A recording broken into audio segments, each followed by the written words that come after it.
let's see. I brought with me a book of letters, which is between Mayor Baba and the Luck family. These letters really were from the years of 1960 when I first came to see Baba and first started correspondence with Baba, right on through to 1969, till the time that Baba dropped his body. Before I read some of these, but I want to put it in the proper context so that you know what happened.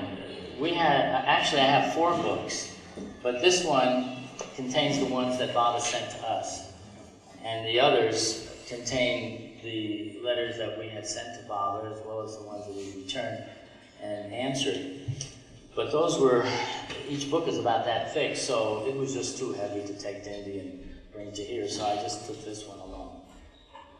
Now, yesterday I was talking about my first trip to see Baba, and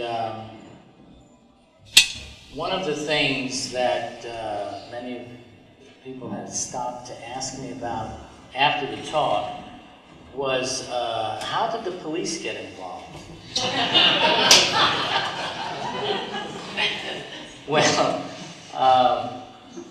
my father was not one that was at all understanding what it was that his son, me and my brother Edward, his sons, were so much interested to go all the way to India and this and that and the other, to see a master who he had no understanding about at all. And as a matter of fact, as much as I would try to explain it to him, it didn't make much sense to him. So, as a result, when the time came that I wanted to actually leave, and I think I mentioned yesterday, I had a lot of problem trying to raise the money to do it. It took about 6 months before I wrote to Baba, and in the course of writing to Baba, he replied to me and said, "Don't worry, circumstances will adjust themselves," since nothing was happening. Well, what happened was that my dad is in the real estate business, and he all of a sudden decided one day, I don't know what made him decide this, but he said that, "I'm going to make you president of one of the companies." And I'm not at all interested in real estate, so I'm doing it mainly just to be of help to him. So he was trying to encourage me, to inspire me that way. And I said, "Well, all right, whatever you want to do." And in the meantime, my mind was focused entirely as to how am I going to get to see the Avatar. Well, when Baba sent that message, "Don't worry, circumstances will adjust themselves," I really felt good. I said, "This is great. I just wonder what's going to happen. And I can't wait to see this." And then all of a sudden, this idea pops into my mind. Well, my dad says he's going on a vacation, and he put me in charge to do whatever advertising on a small scale that he would do to sell this property that he had. And I suddenly got an idea, if I'm ever going to get to India, I'm going to have to put a full-page ad in the Miami Herald advertising this property that he has. And just to boot, it would go in on a Saturday, because in this business, if you don't sell what you have on the weekend, Monday is forgotten. It never happens. So you either sell it when the ad goes in, or it's finished. It doesn't happen. So I thought, well, just to boot, I'm going to put another ad in, which would be like 3/4 of a page in the same newspaper, Miami Herald, in which the rates are double. You pay double rates for Sunday. And I thought, this will either be make or break. He'll either never want to see my face again in that office, or else it's going to be a good sale. And I'll be able to get the money together to go and see Mayor Baba. So I'm thinking to do this here, and I start the layouts and bring in the newspaper people, and we're doing the layouts and all of that. And I had a pretty good idea, the kind of ads that my dad liked, and I was thinking more along those lines. So anyhow, these ads are put together, and now getting ready to put it in the newspaper. They send me some proofs, and what happens? My father comes back early. And the weekend that this was to go in, it was already Thursday now, and it goes in on Saturday. So he comes in and he says, "Well, son, how you doing?" I said, "Well, I think we're going to have a nice weekend this weekend."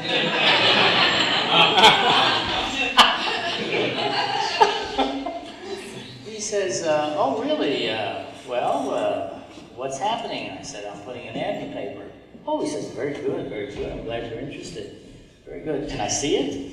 I said, "Sure, you can see it." Pull out this big proof like this here, a whole full page.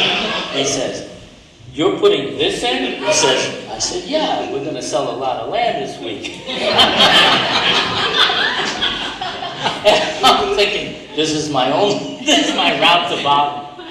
So he says, no, this is going to be much too much money. I said, "But wait, there's another ad going in on Sunday." "Another ad?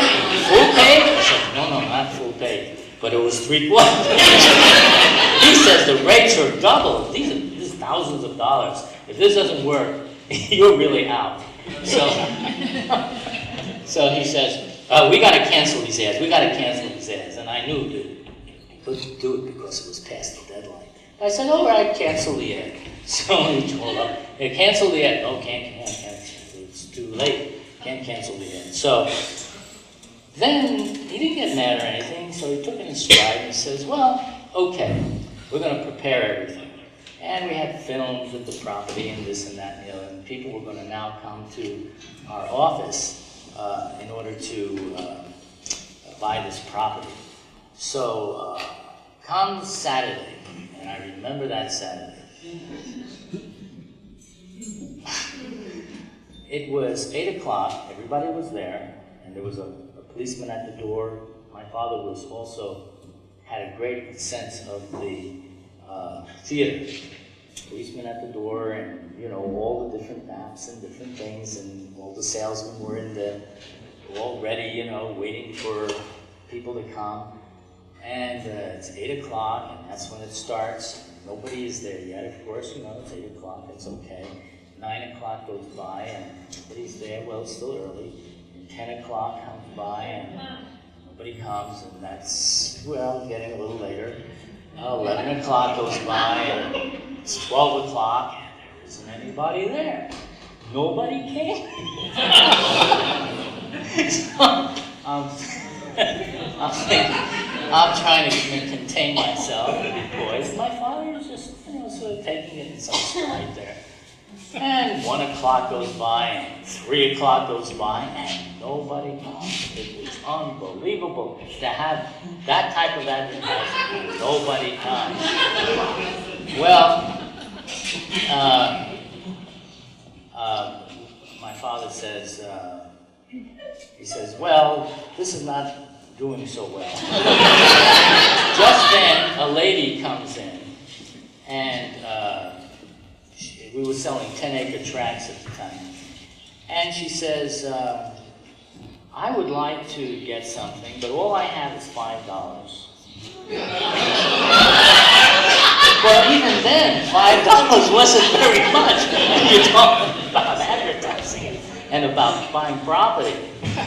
So she says, "It's not enough for a down payment, but I would like to put it down on a down payment." Because that's all I have.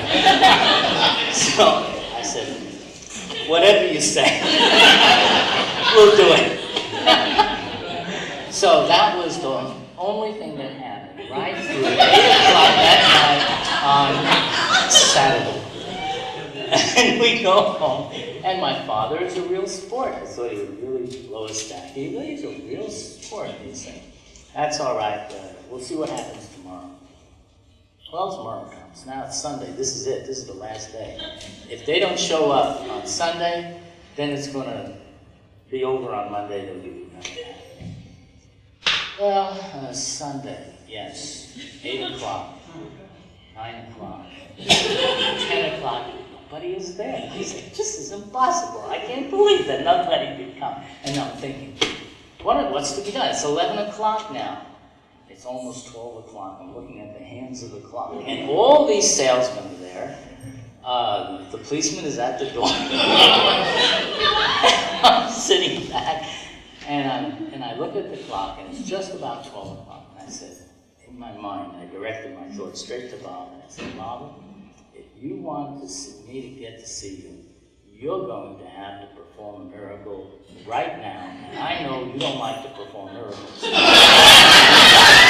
you want me to get there, you're going to have to do something. And you're going to have to do it fast because I'm running out. Well, just then it hits 12 o'clock, and all of a sudden, I begin to hear this noise. Everybody starts to hear this sound. It's sort of like a rumbling sound. It's getting louder. The sound is getting louder. This rumbling sound is getting louder. What is going on? We're on the 18th floor of this building called the Congress Building in Miami. And the sound keeps getting louder and louder, and it's getting closer and closer, and everybody is listening, you know, and the cop is standing there. So this sound really gets loud. All of a sudden, you see this. It was like 2 doors to the office. It was a fairly large office. And these 2 doors all of a sudden swing wide open, and this mass of people. In seconds, the place is absolutely filled with people.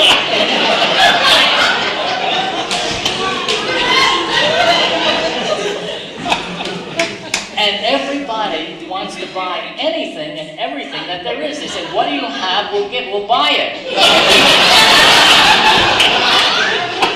And the phones started to ring. They were ringing off the hook. Phones ring. It was hard to answer all the phones. And they were, we can't come. We want you to come here. We want to buy 20 acres. We want to buy 30 acres. Can somebody come and get a deposit? Or whatever. But this went on non-stop till 6 o'clock at night. From 12 in the afternoon till 6 o'clock at night. Oh, brother. We sold out practically the whole thing. And at the end of the day, I said to my dad, I said, well, you know, it really didn't turn out so bad. He says, yes, it was a very good day. And he says, but I've run some pretty good ads too. And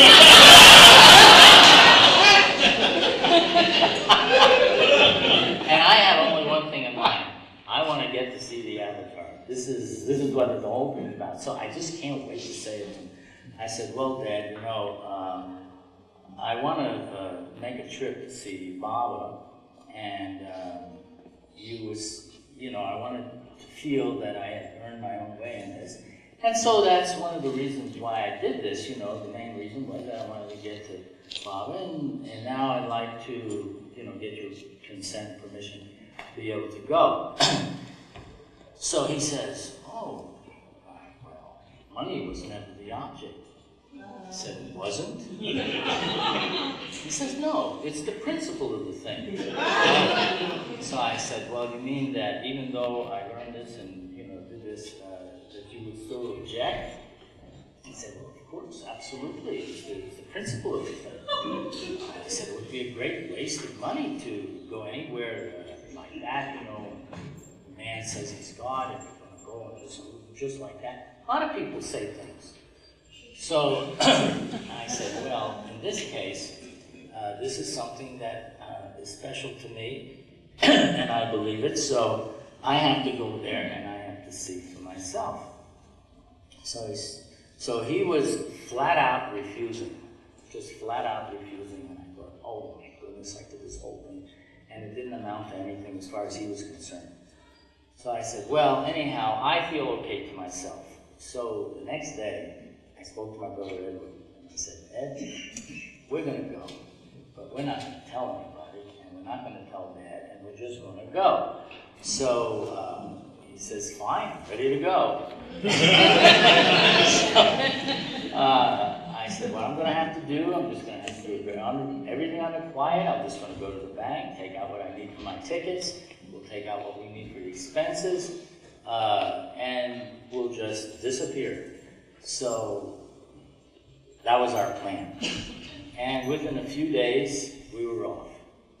Well, we had to first send a telegram to Baba saying we were coming. You see, all this, of course, Baba had said, don't worry, circumstances will adjust. Well, they were adjusting all right, but not like, oh, everything is just cozy here, it all came about. Well, it came about, but you really had to do something too. But Baba did, I felt Baba was performing the miracle. He was really behind it. Anyhow, so we left. And we left to New York, and Fred and Ella Winnefeld, we contacted them, and they met us at the airport, and it was like an 8-hour layover between going from the States to India. And when we got to the, and so when they took us back, we spent the 8 hours with them, and then we went to the airport. Well, my father was no dummy, and he began to put certain things together, and he must have realized somehow we probably didn't cover our tracks well enough. He realized something was amiss, and he must have figured out something because he calls the police. That's when it was. That's when it started. So we get to the airport, and what happens? These two policemen come up to us immediately, and they said, "Are you Irwin Luck? Are you Irwin Luck?" Yes. "Would you come with us?" I said, "Well, not if we don't have to." So they were nice. They said, "Yes, you have to." So they took us over to the police station at the airport, and we get into the police station, and I remember there was this sergeant, and they brought us into this room, and he sat down. He was a plainclothes sergeant, and the first thing he says to us, "We got you." And I'm thinking, what did they get? And I'm not aware of what's going on. So he goes into a 15-minute tirade of how we were caught and how we tried to get away and how we were doing, and the police were there, and we know what's happening, and we got you. So he says, "Now, what do you have to say for yourself? You may as well confess everything now." So I said, "Well, the first thing I'd like to know is, what did we do?" So he says, "You're being arrested for embezzlement of company funds and also for aiding and contributing to the delinquency of a minor," which must have been my brother. So I said, "Well, I guess our father is our father involved in this?" He says, "Your father?" And then he walks out the room. And he comes back in like nothing happened again. And in the meantime, when he went out, I'm thinking to Edward, I said, "What are they talking about? I can't understand where this is coming from." And I said, "Well, it must be Baba's will." So anyhow, this guy comes back, this sergeant comes back, and he says, "You are going to go to jail for a long time, and we're going to throw the key away if you don't confess now and tell us everything that happened." I said, "Well, I'll tell you this. I am the president of a company.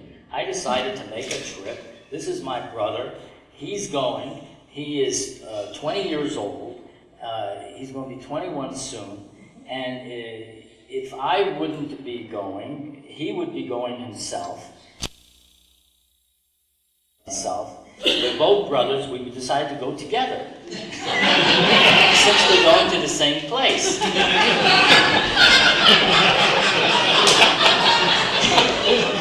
He says, is that right? Are you brothers? And my brother said, yes, of course we're brothers, you know. And you're both going together? He says, yes. I see, and I said, and this is my company, and I think that once you come before the judge and it becomes clear what's happening, because my father had made me the president, now this is what's happening, and I'm on my way. I have a right to go where I like. So, again, he goes out of the room. And this happened a few times, that he was going in and out of the room. But what we didn't know was that there was a one-way glass there. And every time he went out of the room, later we realized this, the police would be on the other side listening to see if we were going to say something that I suppose would be incriminating. And then later I thought about it. What did we say? It must have been that, well, I guess Bob knows what he's doing. Who's this Bob?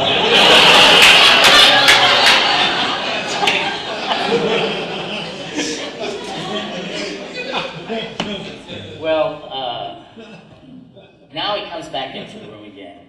And this time he comes, I see the policeman, and who comes in with him? There's my dad. He's walking in also with the police. And my father was very upset. And he starts to really go into quite a tirade, and he wouldn't even look at us or talk to us straight. Instead, he says, you tell them. We're right there. He tells to the sergeant, you tell them, after all the years of how I have brought them up, how I taught them to talk, how I taught them to walk, how I taught them everything, and sent them to school, this is how they turn out.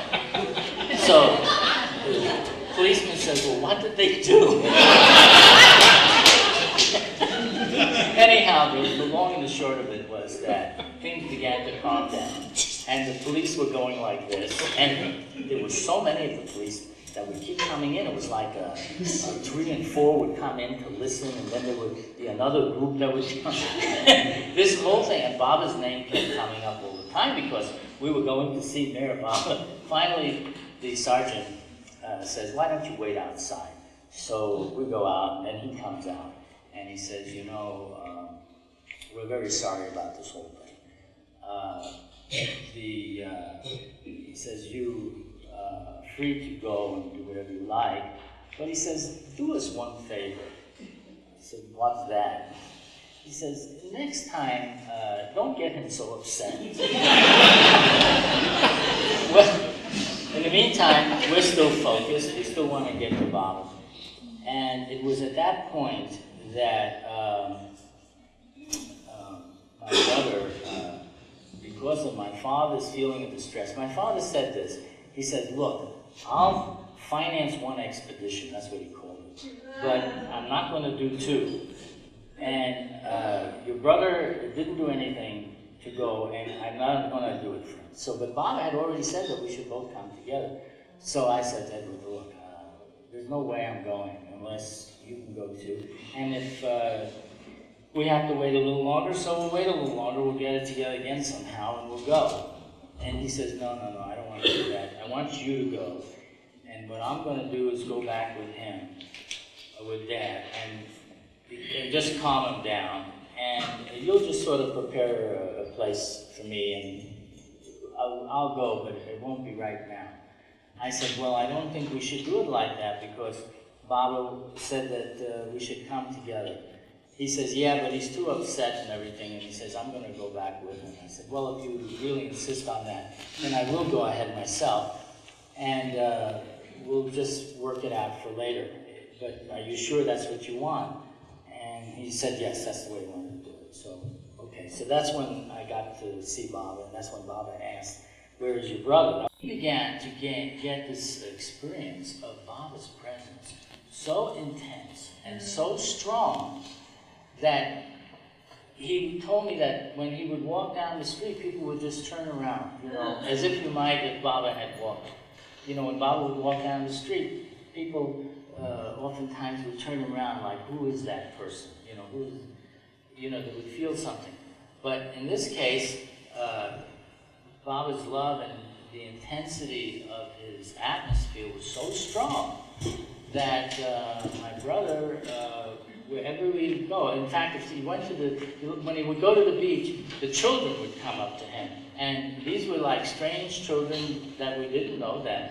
But they would come up and they would embrace him, and they would like to hug him or jump on his back, and he would just let them because he knew that something was happening to him. And then this cable came from me, and he read the cable and he realized that Baba was giving him the experience of being with him. And that was what was happening to him.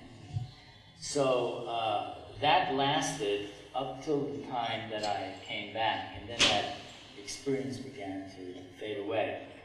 That's what he told me. So this was all part of that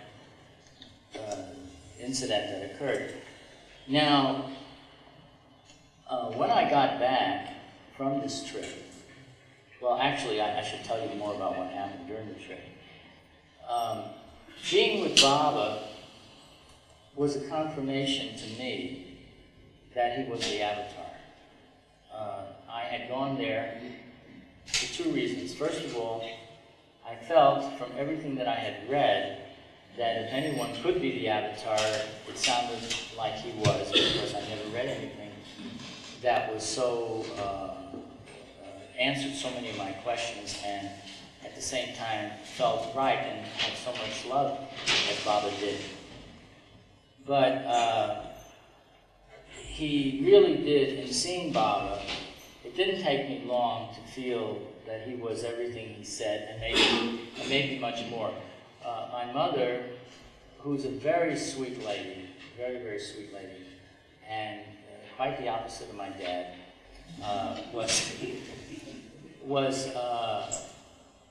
asked me one question before I left to see Baba in India, and because I did tell her, and she said, "Let me know whether you think he is who he says he is."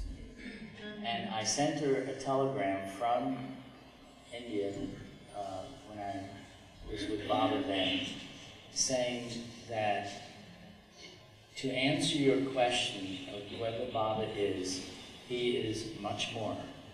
And that was my reply at that time too. So my mom and my mother, you see, she also became a Baba lover. But she couldn't say anything to my father because of how he felt. But she would always keep a little picture of Baba in her purse, and then she would open it up and say, "See that? It's Mayor Baba." She would be quick.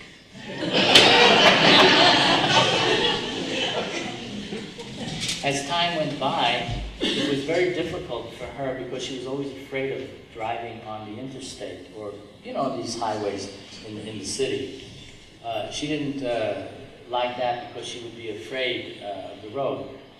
And then one day I asked her, I said, "Well, Mom, you don't seem to be so afraid anymore." She says, "Well, I see Baba." I said, "What?" "Yeah," she says, "I see Baba all the time whenever I'm driving." So I said, "Well, I didn't know that. How long has that been going on for?" She says, "Oh, it's been going on for some years." I said, "Really? It's been going on for years? And you never mentioned it?" She says, "No, I didn't." But I said, "Well, how do you see Baba? Do you see his face, or how?" She said, "Oh, yes, I see his face, and he's I'm driving, and his face is here, and he's looking at me, and he's smiling, and I feel fine, so I can drive."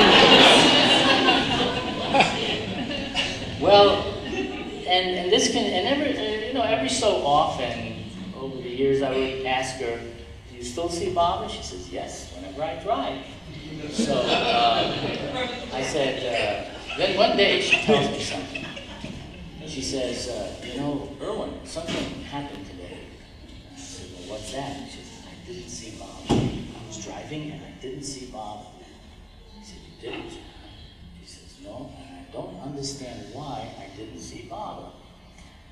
I said, "Well, maybe Baba wants you to feel that this is something special that he's doing for you, and you shouldn't take it for granted." She says, "Yes, maybe that's it. Maybe I was taking it for granted." And then the next time she got in the car, she said, "Yes, now I see Bob again."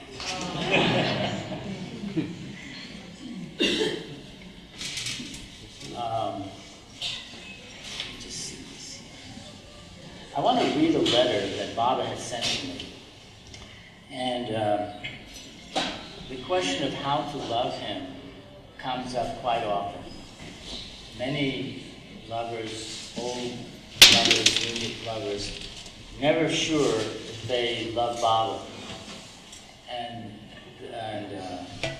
I had also written to Baba about that, as to whether, to love him more, and how to do this. And this is one letter that came back, and this was September 30th of 1961. I had known Baba for about a year and a half. And Baba says in here, Erich is actually writing the letter, and Baba's dictating a lot of it. And it starts off, it says, "I have received your 2 long letters. The first one was on your dilemma of how to love Baba more and more when you do not know whether you love him. This gave me a chuckle indeed, for it is a universal problem for all those who love the beloved Master. And I had another big chuckle when our beloved Baba had already replied to your query in his joint cable sent to Terry Lang. The contents of the cable do not apply to you 4 alone, but it is a pointer to all of us for all time, for all who wish to earn his friendship." Because Baba in that cable said that before God realization, one must first earn the friendship of the Master. And of course there were other things said in regards to how to love him there too. It says, "For all who wish to earn his friendship, the more we clean our hearts of otherness, the more our love manifests for him. But the lover can never know that he loves. I want you to remember, dear Irwin, one thing that Baba has told us, and that is the subtle difference between love and affection. Love never seeks satisfaction and can never adequately express itself. Therefore, a lover never knows that he loves. No sooner it derives satisfaction from its expression, it is not love, but affection. Love is just a burning, a silent, bright burning that never stops till it has consumed all the otherness of the lover. All the otherness of the lover. What Baba means by the otherness is, of course, our age-old desires that seek satisfaction. Love is the gift of God to man, and cannot be had for the asking. One can only wait for it and not measure the duration of our waiting by our own time. But it rests with man to obey the perfect Master and offer him the gift of one's complete surrender." I want to just stop for a moment because this reminds me of something. We were sitting in front of Baba one day. This was, I think, at the East-West gathering. I'm sort of jumping to another time period here. But at the time, Baba looked at me and my brother Edward. We were sitting on the, Baba was in his chair, we were on the carpet. There was about 200 people present in Guru Prasad Hall. And Baba just looked and he said to me, "Love is surrender." And then he repeated it again, "Love is surrender." And then a third time, "Love is surrender." And then went on with everything else that was happening. So here now, Erich is reading Baba's gestures and saying, but it rests with man to obey the perfect master and offer him the gift of one's complete surrender. Your second letter was received and read to Baba along with your friend Callan's letter sent by Adi to Marazai. This was done without disturbing Baba in his seclusion.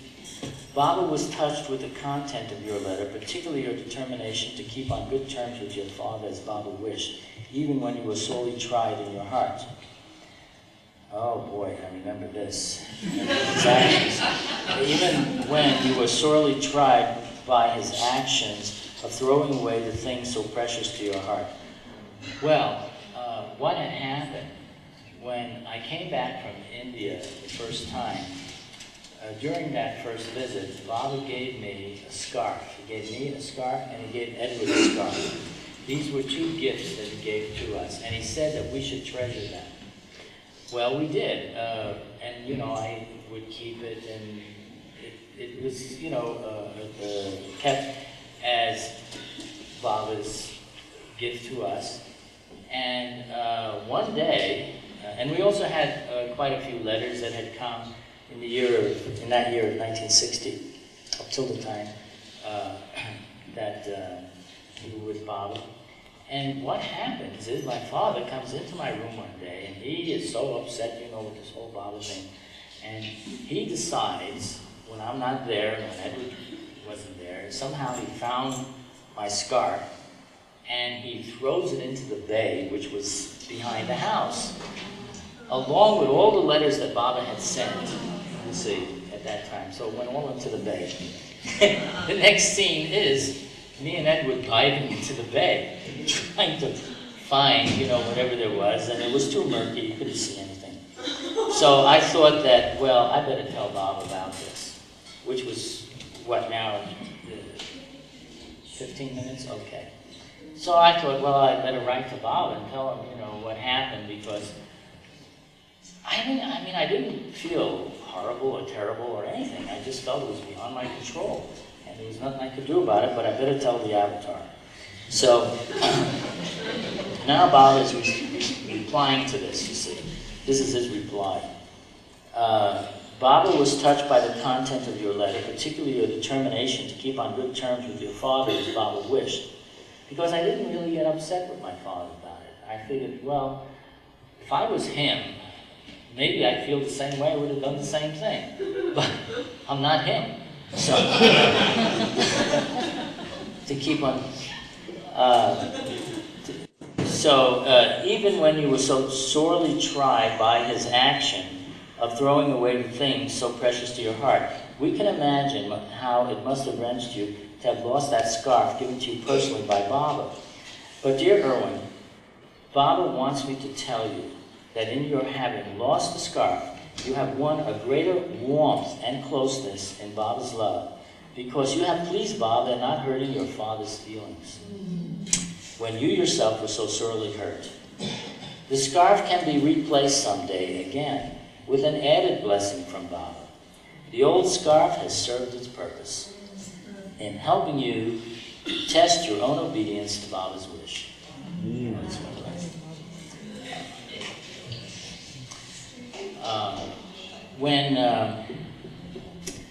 It has a nice ending. After we had gotten, after Baba had dropped his body, and I was touring about, filming so many people's stories about Baba, which is what happened for some years after he left his body. Well, when we came to India, this was 1971. Baba left his body in '69. So I was visiting one of Baba's lovers, and we were preparing to film her and to, and we would hear their stories, you know, recorded on the film. This lady, she says to me, after the filming was over, she says, I have something special for you, which I want to give you. And I said, yes, I'd like to see that. She says, I have a scarf, which was worn by Baba in the New Life. I want you to have it. So I felt at the time that Baba had,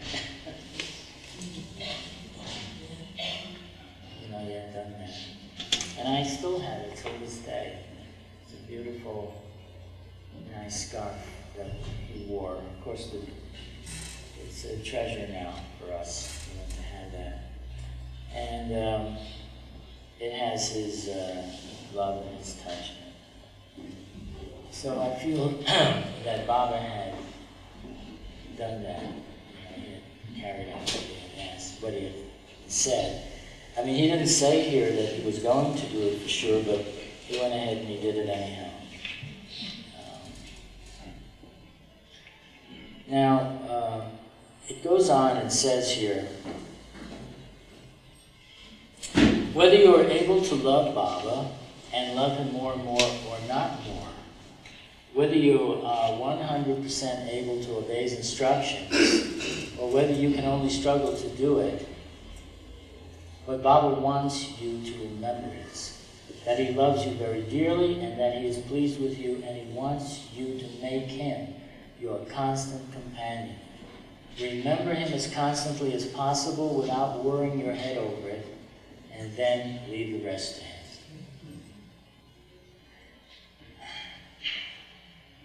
So, this is a letter really which is so universal, and it's really, and in fact that's what Erich wrote in the beginning, that it's really something for everybody in how to love Baba, how to love him.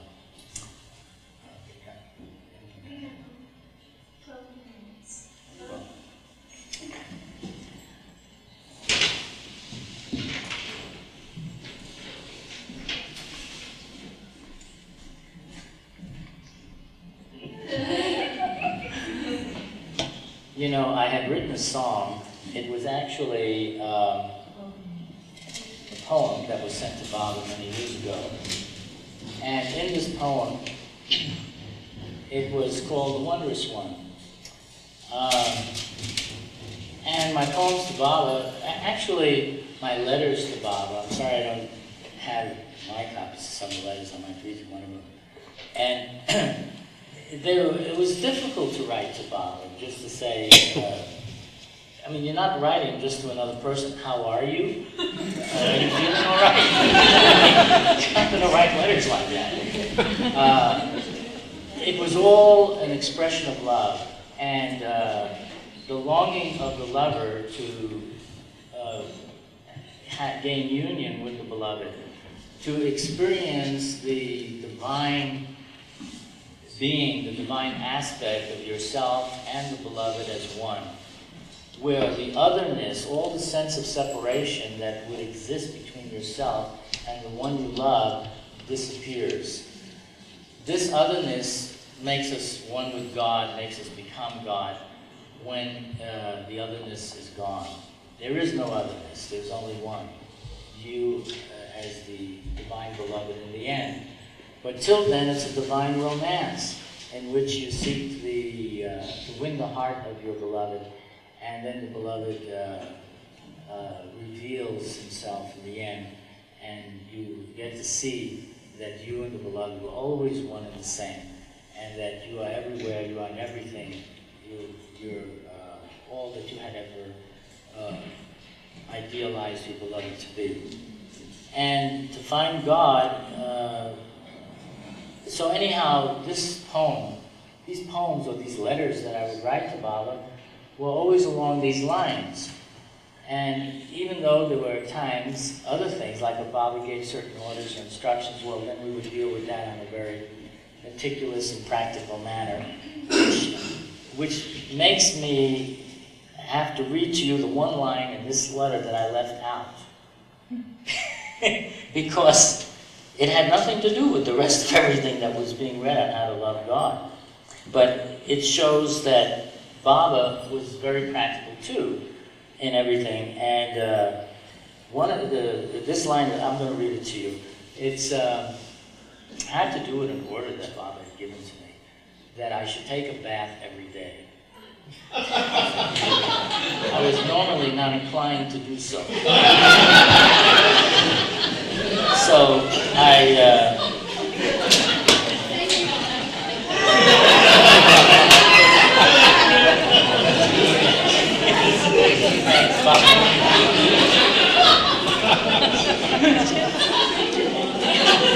So Baba, in this line, he says, health permitting, Baba wants you to take a bath every day and not worry if you should ever miss taking one due to circumstances. So he was practical about that part. There was a lot of other little detailed type of orders that Baba had given to me, and over the period of time, I found that when all right, here's a bath. Well, normally, bath is to be clean. But I always felt that when Baba said to do something, you weren't doing it anymore because you wanted to do it. It was being done because he wished it. And it really comes back to that we should do things because it is God's will more than our own. We forget ourselves, our egos become less, we're not so involved. And this poem, which was written to Baba, which I just mentioned this now, is called The Wondrous One. Later, Baba had, when this film came out, in fact you heard it yesterday, those of you who saw the first reel of the film of Mayor Baba, Avatar, the Age, the Human Side of God, there's that section in there with the must. So I had put music to it for the sake of the movie, and then adapted that song so it could be used as the theme for that portion of the film that dealt with the must. There was actually 7 different themes in that film, and written by various people, but that one I wrote the music to. Now, the words of the song are very important, and is so, in my mind, meaningful, pertaining to who these musts are, and their relationship and their love for the Master, for the Beloved. And I asked Janet if she would sing that song, and and first she said yes. All right, this is the song he was going on about. It's the letter that he wrote to Baba. If I were to go to the deepest, darkest place, or rise to the splendors of paradise, if I had powers to make dreams come true, it would all be empty without you. It is told you are old, ancient before time.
Yes, that's the theme.